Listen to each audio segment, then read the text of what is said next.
Videos को देखने के लिए सब्सक्राइब करें हमारे चैनल को और साथ ही बेल आइकन प्रेस करें। हेलो स्टूडेंट, कैसे हैं आप लोग? सारे मज़े में?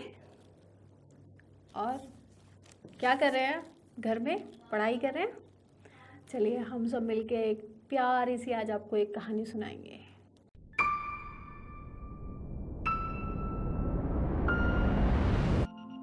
सारे मज़े से सब काम छोड़ के पहले मज़े से पहले बैठ जाइए, तभी समझ में आएगी। आप लोगों ने शायद कहानी सुनी है, नहीं सुनी, लेकिन मज़ा तो आने वाला है भाई। ओके, स्टार्ट करते हैं। सारी कहानी लास्ट तक देखेंगे तब आपको मज़ा आएगा, और फिर आपको इस कहानी से क्या शिक्षा मिलती है वो आपको बताना है, वो मैं नहीं बताऊंगी। लेकिन मेरी कहानी का शीर्षक है जैसे को तैसा।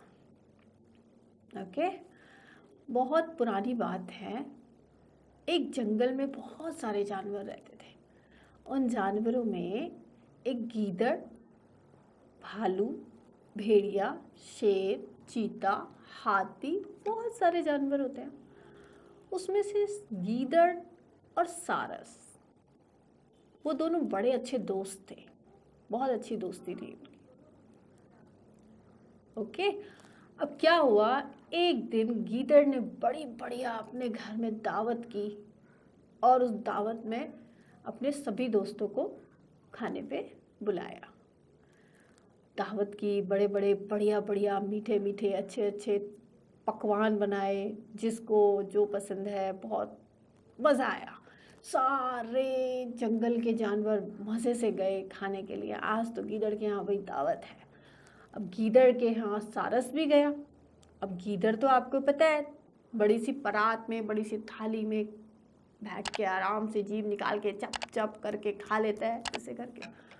सारस उसके घर गया, दावत में बैठा, बड़े मज़े से गया था। वो भी बहुत अच्छा अच्छा खाने को मिलेगा। जब वो गया तो उसने थाली में बहुत सारी खीर उसको परोस के दे दी। अब बेचारा सारस खीर को देख के बड़ा खुश हो रहा था, बड़ा बढ़िया देख के कि बहुत मज़ा आएगा, बहुत अच्छे से आज तो दावत है भाई, गीदड़ के यहाँ मज़ा करेंगे। तो थाली में खीर दे दी, तो उस खीर को खाने के बाद सबको देखते हुए सारस सोचने लगा, मैं कैसे खाऊं? मैं तो इसको खा ही नहीं पा रहा, क्योंकि सारस की तो चोंच बड़ी लंबी होती है। अब उस लंबी चोंच में वो बेचारा थाली के अंदर ऐसे ऐसे डालता था, तो एक एक दाना उसके मुंह में आ रहा था। एक एक दाने में कैसे खीर खाने में मज़ा आएगा। और सब बड़े चाव से चप चप करके, गीदड़ के और दोस्त थे, सब खा खा के चले गए। उसको ये चीज़ बहुत बुरी लगी गीदड़ को, कि मेरे घर सारस आया और खाना खा के गया, दावत खा के गया, और उसके बाद पता नहीं यार क्यों मुझसे गीदड़ ने, सारस ने मुझसे बात करना बंद कर दिया। थोड़े दिनों के बाद सारस ने सोचा, ठीक है अब मैं भी अपने घर एक दावत करता हूँ। सारस ने भी अपने घर एक दावत करी, और उसमें फिर गांव के सभी जानवर, जंगल के सबको बुलाया। हाथी, घोड़ा, बिल्ली, खरगोश, सब उसके घर मज़े से आए।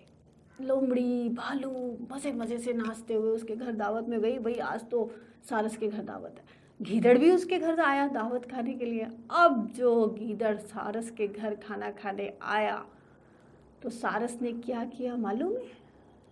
सारस ने एक सुराही के अंदर बहुत सारी खीर भर के गीदड़ के सामने रख दी। अब सबके सब लोग बड़े मज़े से खाने लगे। वाह, बड़ी बढ़िया खीर बनी है, बड़ी बढ़िया खीर बनी है, सबको बड़ा मज़ा आ रहा था। लेकिन जब सारस ने वो खीर गीदड़ के सामने रखी, गीदड़ बेचारा धीरे धीरे धीरे एक आध बार जीभ लगा ली उसने, खा ही नहीं पा रहा था। क्यों नहीं खा पा रहा था बताइए? क्योंकि गीदड़ तो सुराही में खाना खा ही नहीं सकता, सुराही के अंदर तो सारस खा सकता है। तब गीदड़ को समझ में आया कि सारस ने मेरे साथ ऐसा क्यों किया। तो इस कहानी में हमने क्या सीखा? जैसे को तैसा। जब सारस के घर गीदड़ गया था